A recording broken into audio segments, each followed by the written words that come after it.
Okay, so the plan is to get that seat to here where it should go, so I can see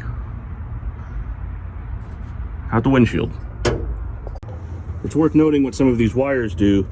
This whole bundle of wires goes to the gauge cluster. The gauge cluster is what sits normally right here. So it sits normally right here and tells you how fast you're going and how much gas you have and whether or not your oil's good, stuff like that. This is the computer that tells the engine how to go, or rather how fast to go. A lot of these wires have to do with the lights and ignition system, and then some of these wires have to do with the power windows and power locks. So I kind of need to sort these wires out. That's kind of what I need to do right now. It's unfortunate.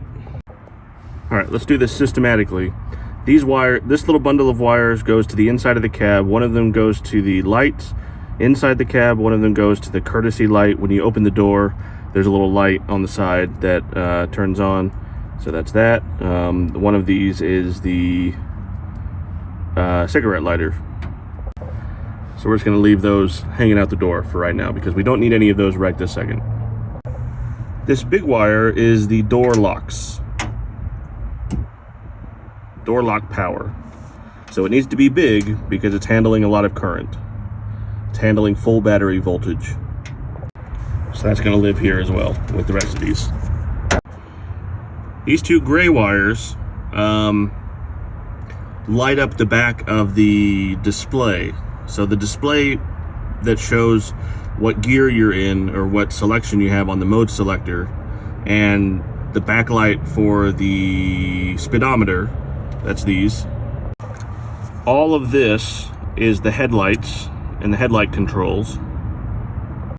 These are the wires that go to the speedometer and everything, so we're going to leave those off to the side. We don't need those right now. So we got everything getting nice and organized.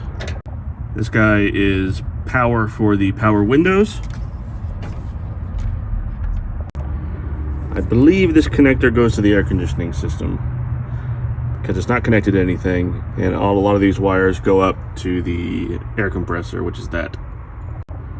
Other than that, this red wire is like go, so very important. All of these wires are things that are connected into the steering wheel, like the horn and the transmission stuff and the turn signals, things like that, windshield wipers.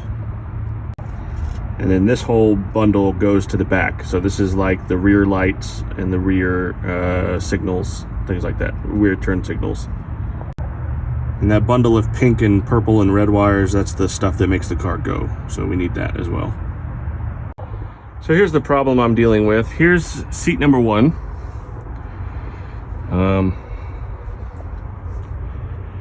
And there's seat number two. Seat number two does not have the right connections for seat belts. Seat number one has the base. Seat number two does not have the base. I think I said that backwards. Seat number two has the connectors for the seat belts but does not have a base. This one has a base but has the wrong seatbelt connectors. So now I got to figure out what to do. I can take the base off of this one and put it on that one. That's probably what I'm going to end up doing. There's my arcade machine back there. It's hard to see. Or perhaps alternatively, we simply swap around the seatbelt fixtures, making a driver's seat out of this one. We're kind of getting somewhere. Starting to look like a car. All right, seatbelts installed.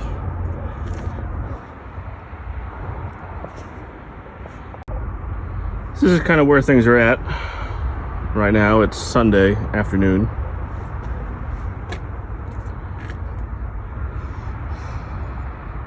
McCoy.